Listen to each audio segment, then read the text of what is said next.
금년의 마지막 안식일, 또 아름다운 찬양으로 하나님께 영광을 돌림을 인하여 감사드립니다. 금년 한 해 동안에 우리 찬양대 수고 많으셨습니다. 고맙습니다. 우리 다 함께 하나님의 성경 말씀, 요한복음 15장 4절에 있는 말씀을 우리 한 번 더 같이 봉독합니다. 시작합니다. 내 안에 거하라, 나도 너희 안에 거하리라. 가지가 포도나무에 붙어있지 아니하면 절로 과실을 맺을 수 없음 같이 너희도 내 안에 있지 아니하면 그러하리라. 아멘. 저는 오늘 이 말씀을 본문으로 삼아서 내 안에 거하라는 제목으로 이 시간에 말씀을 같이 나누기를 원합니다. 이 요한복음 15장 4절은 예수님께서 당신을 포도나무로 비유하면서 우리에게 주신 기별입니다. 그러면서 우리 예수님께서 하시는 말씀이 너희는 내 안에 거하라라고 말씀하셨습니다. 오늘 우리 모두는 주님 안에 거하기를 소망하는 그러한 믿음의 가족들입니다. 제가 한번 생각해 봅니다. 사람이 이 땅에 살면서 준비해야 될 것 중에 최고로 중요하고 가치가 있는 준비는 무엇인가 생각해 봅니다. 우리가 최고로 중요하게 여기고 준비해야 될 것들이 무엇입니까? 물론 각 가정마다 바라고 소원하는 것들이 다 있습니다.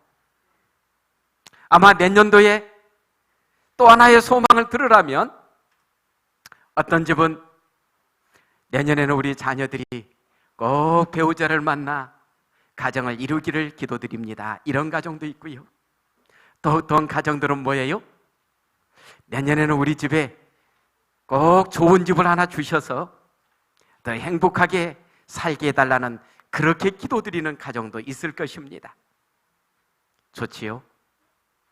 그러나 그 모든 것도 다 좋지만 저는 이렇게 우리의 삶을 돌아보면서 나는 죽을 준비가 되어 있는가? 그 질문을 한번 던지길 원합니다. 나는 죽을 준비가 되어 있는가? 나의 인생이 만약 오늘 인생의 마지막이 된다면 나는 자신 있게 예수님 재림하시는 날 하늘에 갈 수 있다라고 말할 수 있는가?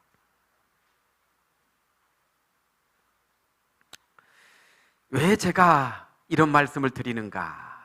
여러분 이 사진 보셨지요? 연말연시 블랙 아이스 공포, 열흘새 주요 사고 사상자만 58명. 그러면서 이 내용은 뭔가? 그 밑에 보니까 24일, 며칠 전 기사지요. 경찰 등에 따르면 지난 14일 상주 영천 고속도로 블랙 아이스 사고 이후 열흘새 블랙 아이스 등 결빙 사고가 속출했다. 주요 사고 사상자만 58명에 이른다. 사망자 8명, 부상자는 50명에 달했다. 여기서 24일 며칠 전에 뉴스인데 14일 날 상주 영천 고속도로에서 블랙 아이스 사고가 나가지고 어떻게 됐습니까? 그때 사람이 5명이 죽고 30여 명이 아주 크고 작은 아주 부상을 입었습니다. 저는 이 내용을 이렇게 보면서요, 우리가 매일매일의 삶을 정말로 어떻게 살아가야 되는지를 생각하게 하는 기사 내용이라고 생각합니다. 이날 이 영천 상주 고속도로에서의 블랙 아이스가 뭔지는 아시죠? 까만 아스팔트 위에 얼음이 얇게 비가 와가지고 깔려서 얼어 있는 것입니다. 그러면 이곳에서는 아무리 운전 잘하는 분도 어떻습니까? 차가 제어가 안 되는 것입니다. 잘.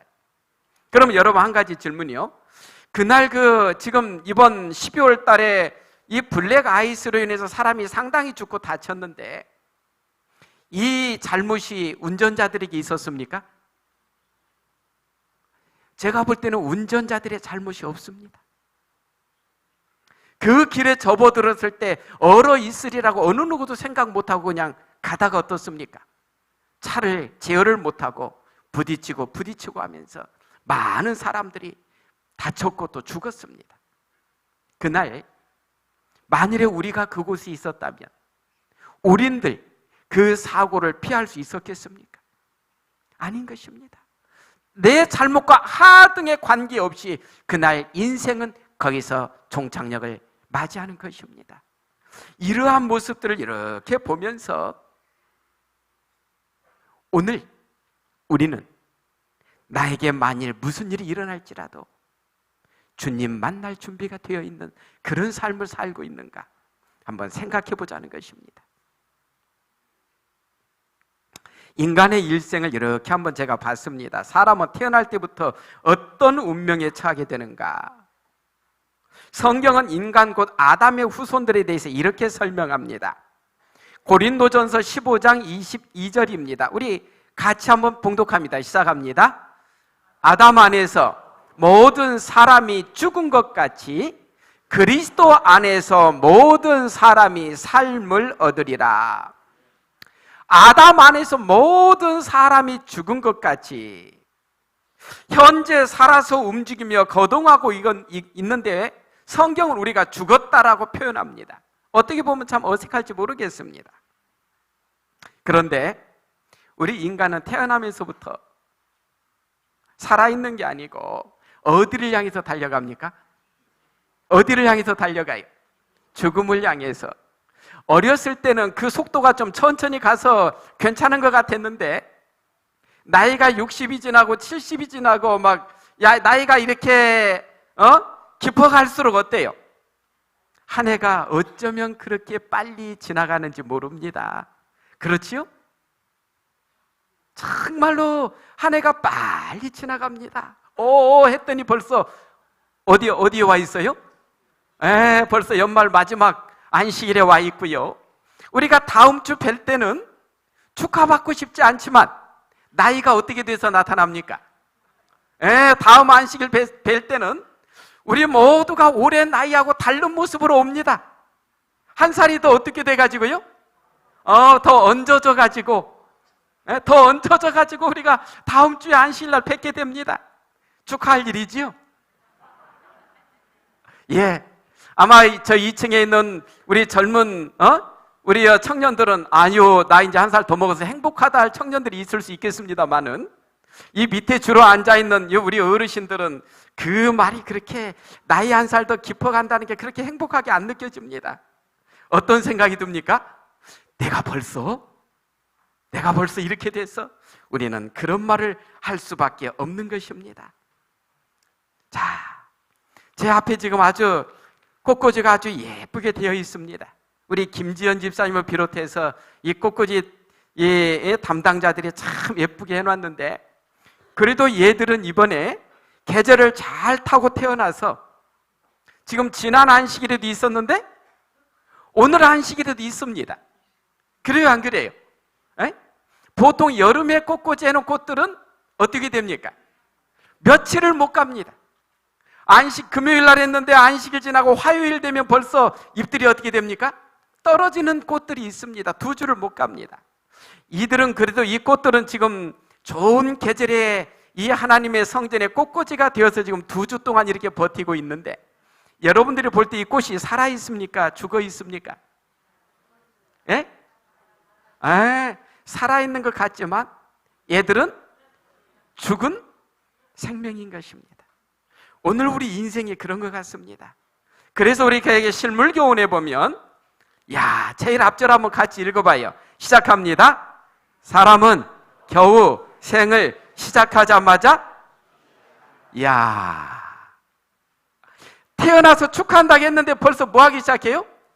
죽음을 향해서 달려간 그런 존재라는 것입니다. 우리가 그렇습니다. 그나마 죽음을 향해서 달려가는 존재인데도 60, 70, 80 쭉 넘어서까지 달려가면 그나마 행복하겠는데 우리 주변에는 그나마 그 나이도 채우지 못하고 젊은 나이에 꽃망울이 피기도 전에 지는 그러한 인생들도 우리가 많이 봅니다, 여러분. 서울대학병원에 가면 또 어린이 암센터가 있지요. 그 병원에 그 병실을 이렇게 들어가서 보니까 몇 살짜리들이요. 이제 몇 살 되지도 않는 그 어린 아이들이 거기서 암 투병을 하고 있는 모습을 이렇게 보면서 하나님, 차라리 60, 70, 80대에서 왔다면 좀 더 그래도 이해해 주겠는데 이제 이 몇 살짜리 이 아이들이 왜 벌써 이곳에 와 있어야 됩니까? 얼마나 가슴이 참 아팠는지 모릅니다. 사람은 겨우생을 시작하자마자 죽기 시작한다. 그리고 영생을 얻는 데 대한 참된 지식을 얻지 못한다면 간단 없는 세상의 수고는 헛된 것이 되고 말 것이다. 모든 시간을 근무하는 날처럼 소중히 여기는 사람은 하늘직과 불멸의 생명을 위하여 자기를 적합한 자가 되도록 준비할 것이다. 모든 시간을 근무하는 날처럼 소중히 여기는 사람, 하늘직과 불멸의 생명을 위하여 자기를 그렇게 준비하는 사람은 아주 멋있는 신앙인이라는 사실입니다. 그러면 사람은 겨우 생을 시작하자마자 죽기 시작한다는데 죽어가는 자들이 살 수 있는 비결, 우리는 그래도 잘 아는 내용이지만 좀 더 들어가 봅니다. 여기 지금 뭐가 눈에 들어옵니까? 어떤 분은 다리가 들어오지요? 그러나 오늘 제 설교에서는 다리가 아니고 뭐를 지금 이야기하는 것 같습니까? 그 옆에 있는 나무들입니다. 이 겨울철에, 이 봄에 아주 이렇게 푸르르게 잎들이 막 솟아나는 이 모습들을 볼 때 싱그럽지요? 그러지요? 그런데 이 나무들이 가지가 꺾인다면요, 이렇게 가지가 꺾인다면 이 가지가 다시 살 수 있는 비결은 무엇입니까? 뭘 받아야 됩니까? 접붙임을 받아야 됩니다. 그러지요? 그러니까 이게 살아있는 원 가지의 접붙임을 받으면 어떻습니까? 살게 됩니다. 그렇다면 여인의 후손 중에 산 가지가 있습니까? 없습니까? 산 가지가요. 가지의 접붙임을 받아야 되는데 이렇게 보니까 우리 사람들 중에는 없고 사람의 모양을 하고 오신 예수님만이 산 가지심을 우리가 보게 됩니다. 우리 예수님은 죽음을 두려워하지 아니하신 분이었습니다. 그러지요? 우리 모두는 제일 두려워하는 게 죽음입니다. 더 이상 만날 수도 없고 아무것도 할 수 없으니까요. 그러나 예수님은 죽음을 두려워하지 않으셨습니다. 그래서 죽은 나사로를 향해서도 뭐라고 외치시고요? 나와라. 그러니까 죽은 자가 어떻게 됐어요? 생명을 가지고 나옵니다. 또 어떻습니까? 그 나인성 과부의 아들이 죽어서 장사에 나가는 상여를 갖다 멈춰. 그리고 뭐라고 말씀하십니까? 일어나라. 예수님 앞에서 죽음은 아무것도 아니었습니다. 그 예수님께서 정말로 뭐라고 말씀하셔요? 나를 믿는 자는 죽어도 살겠다고 약속하셨잖아요. 그리고 예수님 당신이 직접 십자가에서 돌아가신 후에 3일 만에 무덤에서 부활하셨잖아요. 그 예수님께서 우리에게 생명을 약속하셨습니다. 예수님 안에 생명이 있습니다. 약해서 믿습니다. 김명호. 이 김명호 이름이 누구 같습니까? 얼마 전에 우리 교회 와서 주말봉에 하셨던 목사님에 관한 글입니다. 그분이 군대에서 겪었던 내용을 써놨는데 그것을 좀 카피했습니다. 여기 보면 이렇습니다. 내가 군대에 있을 때 일이다. 온 부대에서 나만이 예수님을 믿는 사람 같아 보였던 모양이다. 어느 날 서울대 주거 중문학과를 나온 전우와 이야기를 나누고 있었다. 이야기를 나누던 중에 화제가 나의 믿음 문제로 옮겨갔다. 그는 조금 빈정거리는 말투로 웃으며 말했다. 김병장, 내 생각에는 예수 믿는 사람들은 자기가 약하기 때문에 믿는 것이라고 생각된다 말이요. 예수 믿는 사람뿐만 아니라 신앙한다는 것은 자기가 약해서 스스로 살아갈 자신이 없어서 무엇인가를 믿는 것이 아니겠소? 스스로 세상을 살아갈 수가 없어서 무엇이든지 의지해야 평안하게 세상을 살 것 같으니까 믿는다는 생각, 참 그럴듯한 말이라고 생각되지 않는가? 나는 그에게 대답했다. 그렇소. 나는 약해서 스스로 세상을 살아갈 수 없는 사람이요. 그래서 예수님을 믿지 않고는 못 견디겠어요. 그래서 강하신 예수, 세상을 이기신 예수님을 믿는답니다. 그런데 이 병장은 강하오? 묵묵부답이었다. 이 병장이 강하다는 것을 증명해 보시오. 이번에도 아무런 말이 없었다. 나는 아무것도 믿지 않고 살아간다. 그러니 강하다. 그것은 주장일 수는 있어도 증명은 아니지요. 이 병장은 안 죽을 자신이 있어? 안 죽을 사람이 누가 있어? 결국 이 병장도 약한 사람이네요. 진정으로 강한 사람은 죽음을 이긴 사람이라야 한다고 생각합니다. 이 병장이나 나나 다 죽는 약한 사람 아니요? 그런데 마치 이 병장은 강한 사람인 것처럼 말하고 있어. 예수를 믿는 사람과 믿지 않는 사람의 가장 근본적인 차이는, 예수를 믿는 사람은 자기가 약한데 약한 것을 알고 그것을 인정하는 사람이고, 믿지 않는 사람은 자기가 약한데 약한 것을 알지 못하고 그것을 인정하지 않는다는 것이요. 그래서 나는 내가 죽을 수밖에 없는 약한 사람이라는 것을 겸손히 인정하고 부활하심으로 사망을 이기신 진정으로 강하신 분 예수님을 믿는 것이지요. 나도 예수님을 의지하여 사망을 이기는 강한 사람이 되고 싶은 것이요. 뭐가 잘못되었어요? 이번에도 이 병장은 아무런 말이 없었다. 우리가 약해서 예수님 믿지요? 그건 물론 맞습니다. 그러지요? 우리는 강한 자가 못 됩니다. 우리는 죽음 앞에서 아무런 힘도 못 쓰는 정말로 약한 존재입니다. 그래서 우리는 강한 자 대신 예수님을 믿는 것입니다. 그분의 강함을 나의 것으로 우리는 같이 지금 삼고 있는 것입니다. 예수님께서 이렇게 말씀하셨어요. 요한복음 11장 25절 같이 읽습니다. 시작합니다. 예수께서 가라사대 나는 부활이요 생명이니 나를 믿는 자는 죽어도 살겠고. 믿습니까? 예, 우리는 믿습니다. 우리는 이 약속이 있기 때문에 죽음도 두려워하지 않는 존재들이 되는 것입니다. 죽음은 단지 헤어짐에 대한 서운함이지, 다시 만날 수 있는 희망과 소망이 있기 때문에 우리는 죽음 자체를 두려워하지 않는 것입니다. 예수님은 그것을 실증으로 우리에게 보여주셨습니다. 그래서 죽어가는 자들이 살 수 있는 비결은 예수님께 접붙임을 받으라는 것입니다. 로마서 11장 17절입니다. 또한 가지 얼마가 꺾여졌는데 돌 감람나무인 네가 그들 중에 접붙임이 되어 참 감람나무 뿌리의 진액을 함께 받는 자 되었은즉. 접붙임을 위해서는 두 나무가 하나가 되는 일이 있어야 됩니다. 이를 위해서는 두 나무가 다 껍질이 벗겨져야 합니다. 덧붙이기 위해서는 틀림없이 같이 껍질이 벗겨져야 됩니다. 만일에 어느 하나만이라도 껍질이 벗겨지지 않으면 접붙임이 이루어질 수 없습니다. 생명의 나무가 되시는 예수님께서는 이미 십자가상에서 껍질을 벗기셨습니다. 그 결과 예수님 안에 있던 생명이 세상으로 흘러나왔습니다.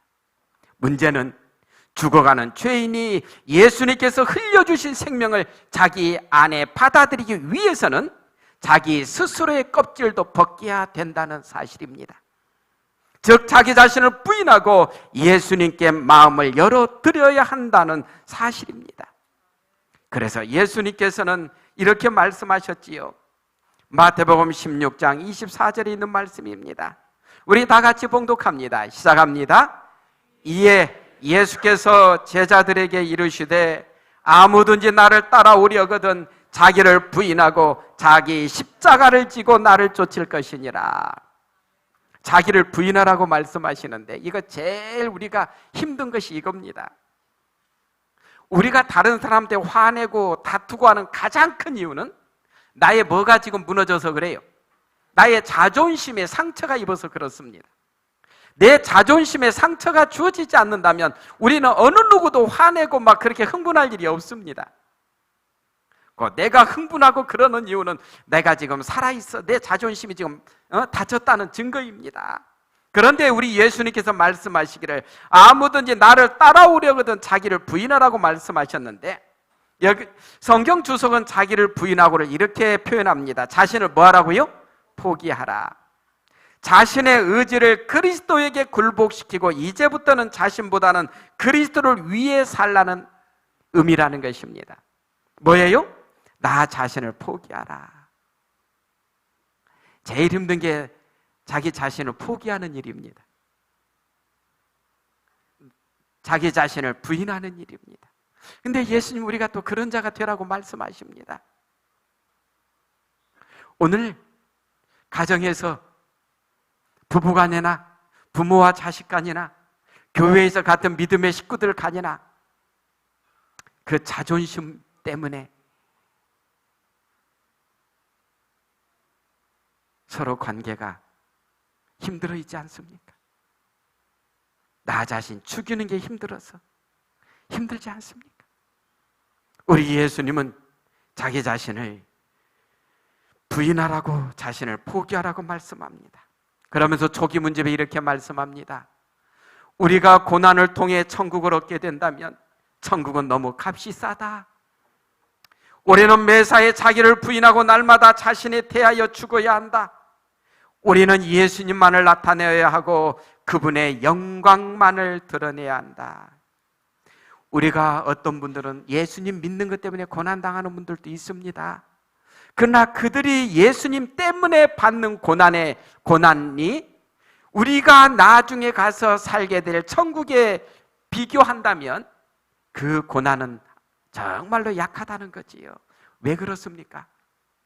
우리가 당하는 고난에 비교했을 때 그 천국에서 주어지는 영광과 그 축복은 너무나도 크니까요. 우리가 예를 든다면 하루 8시간 일당 가서 일을 했는데 요즘 하루 일당 8시간이면 얼마 줍니까? 15만 원 받는 분은 잘 받는 거예요. 요즘 최저시급이 얼마입니까? 한 9천 원 됩니까? 그러면 9천 원 받고 8시간 일하면 얼마예요? 에? 그냥 7만 원에서 조금 넘어요. 그런데 제가 어디에서 하루 일요일 날 와서 좀 일 좀 도와달라 그래 가서 일을 도와줬는데 저에게 하루 일당을 그 사장님이 너무 고맙다고 하면서 1,000만 원을 준다면 그 은혜는, 그거는 제가 일한 거에 비교해서 어떻습니까? 너무나 많이 받았다. 여러분 아마 일당 어떤 일을 할지라도 하루에 1,000만 원 준다고 하면 이 중에 아마 손 안 들 분 없을 것 같은데요. 그래요, 안 그래요? 그러지 않습니까? 신나서지 않습니까? 우리가 이 땅에서 예수님의 이름으로 받는 그 고난에 비교하면 천국은 하루 가서 8시간 일하고 일당 1,000만 원 받는 거하고는 게임이 안 된다는 것입니다. 대단한 축복이 우리를 위해서 준비됐다는 것입니다. 그래서 우리는 정말로 주님을 따르는 자가 되어야 된다는 것입니다. 감사하게요. 그리고 구원의 확신과 기쁨을 갖는 자가 되라고, 그래서 우리에게 구원의 확신과 기쁨을 갖고 살라고 하시는데요, 구원의 확신과 기쁨은 언제 가질 수 있는가? 고린도후서 13장 5절에 보면 너희가 믿음에 있는가 너희 자신을 시험하고 너희 자신을 확증하라. 예수 그리스도께서 너희 안에 계신 줄을 너희가 스스로 알지 못하느냐? 그렇지 않으면 너희가 버리운 자니라. 상당히 중요한 질문을 우리에게 던지고 있습니다. 너희가 믿음에 있는가 너희 자신을 시험하고 너희 자신을 확증하라. 곧 너희 안에 예수 그리스도가 계시냐라고 질문을 우리에게 던지고 있습니다. 어떻게요? 우리 안에 예수님께서 살아 계십니까? 자신감 있습니까? 한번 손 들어 봅시다. 나는 내 안에 예수 그리스도가 살아 계심을 100% 확신합니다.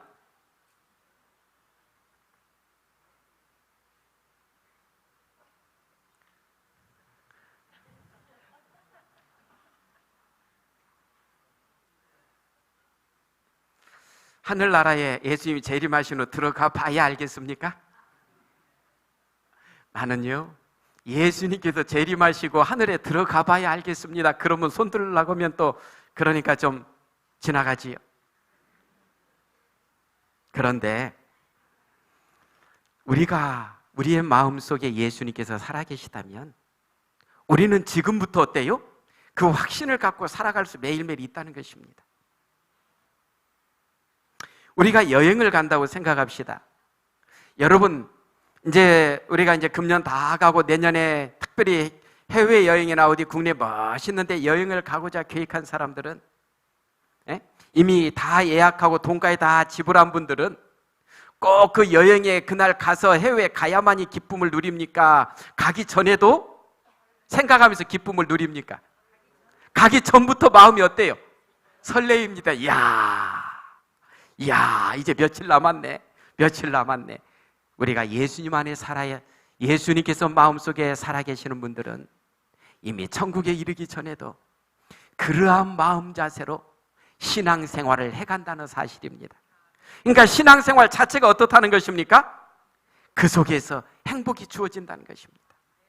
그 자체가 이미 천국을 생각하면서 설레는 마음으로 매일매일의 삶을 주님 안에서 살아가게 된다는 사실입니다. 시대의 소망 331쪽입니다. 참 좋은 말씀이에요. 우리 같이 한번 읽겠습니다. 시작합니다. 예수를 힘입어 우리가 안식을 얻는 때에 하늘나라는 여기에서 시작된다. 예수를 힘입어 우리가 안식을 얻는 때에 하늘나라는 여기에서 뭐 한다고요? 시작이 된다고요.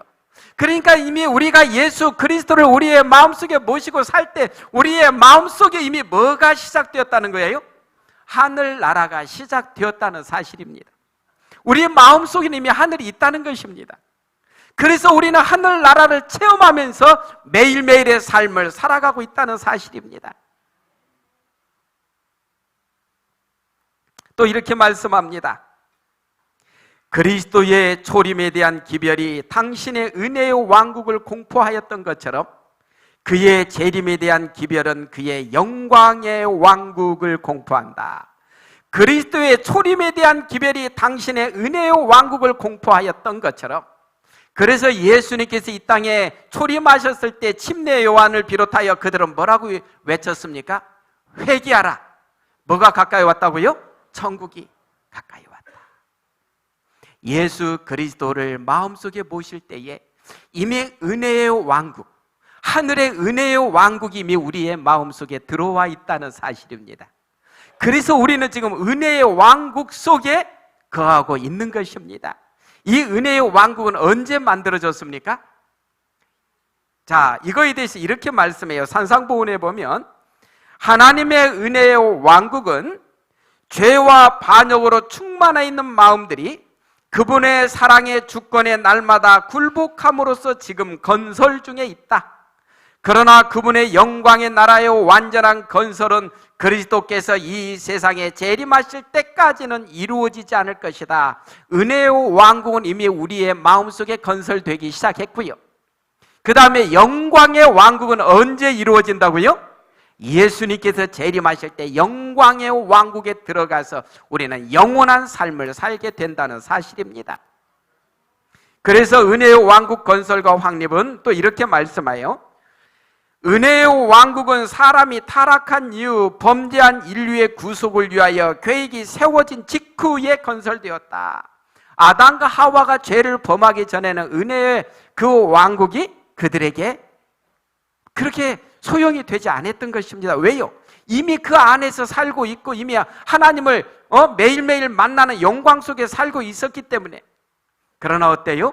타락한 이후에 인류를 위해서 은혜의 왕국이 타락 직후에 건설되었다는 사실입니다. 그래서 지금 우리의 삶은 어때요?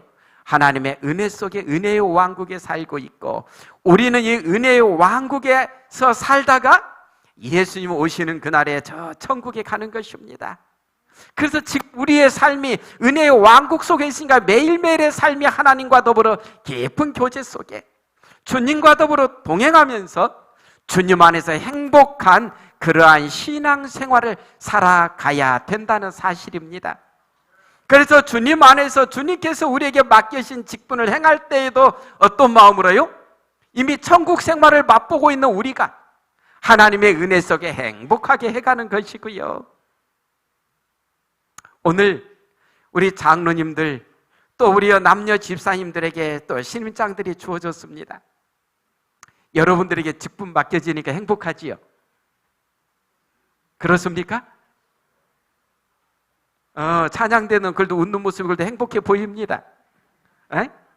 이 직분이 맡겨진 것은 하나님의 은혜를 더 많이 체험하도록 하나님께서 주시는 기회이고 특권인 것 같습니다. 오늘 우리 장로로서 집사로서 또 새로이 신임받은 분들 하나님 안에서 멋있는 삶들을 갖고 가기를 바랍니다. 그리고 우리 모든 믿음의 가족들도 어떤 직분들이 주어질 때 하나님 감사합니다. 이것은 저로 하여금 하나님과 더 많이 동행하도록 하나님께서 주시는 은혜입니다 라고 생각하시면서 기쁨으로 그 모든 것들을 감당하게 되시기를 바랍니다. 이제 시간상 설교를 마쳐야 되겠습니다. 우리가 어떤 구원을 영원토록 유지할 수 있는가? 골로새서 1장 23절에 보면 만일 너희가 믿음에 거하고 터 위에 굳게 서서 너희 들은 바 복음의 소망에서 흔들리지 아니하면 그러하리라. 믿음에 흔들리는 사람이 되지 말라고 합니다. 그래서 한 말씀만 더 보고 마칩니다. 사람이 그리스도께 굴복할 때에 새로운 능력이 새 마음을 점령한다. 예수 그리스도를 개인의 구주로 영접했다는 것은 그 뭐예요? 나는 약한 자입니다. 당신은 강한 자입니다. 그래서 저는 예수님을 어때요? 제 구주로 받아들입니다. 이랬을 때 우리에게 새 마음이 주어지는데요, 사람이 그리스도께 굴복할 때에 새로운 능력이 새 마음을 점령한다. 사람이 스스로는 성취할 수 없는 변화가 일어난다. 인간의 성정의 초자연적인 요소를 가져다 주는 것은 초자연적인 역사이다. 그리스도께 의지하는 영혼은 패역한 세상에서 예수께서 굳게 붙드시는 성체가 되며 당신의 권위 외에 어떤 권위라도 그 성체에서 용납되지 않도록 하신다. 이와 같이 하늘의 능력으로 채워진 영혼은 사단의 공격 앞에 함락되지 아니한다. 아멘입니까? 예수 그리스도 안에서 거하는 사람은 사단도 그를 함락시킬 수 없다라고 말씀하고 있습니다. 우리 예수님께서 우리에게 약속하셨습니다. 내 안에 거하라. 그리하면 나도 너희와 함께 살겠다. 우리 예수님께서 함께 거하시는 정말로 그러한 모든 믿음의 가족들은 사단의 어떠한 유혹에도 불구하고 다 승리할 수 있다라고 말씀합니다. 우리의 마음속에 예수님을 모시고 예수님과 동행하는 삶을 사심으로 인하여서 사단의 모든 유혹을 이기시고 하나님의 은혜를 풍성히 체험하는 우리 모든 믿음의 가족들 되시기를 바라면서 말씀을 줄입니다.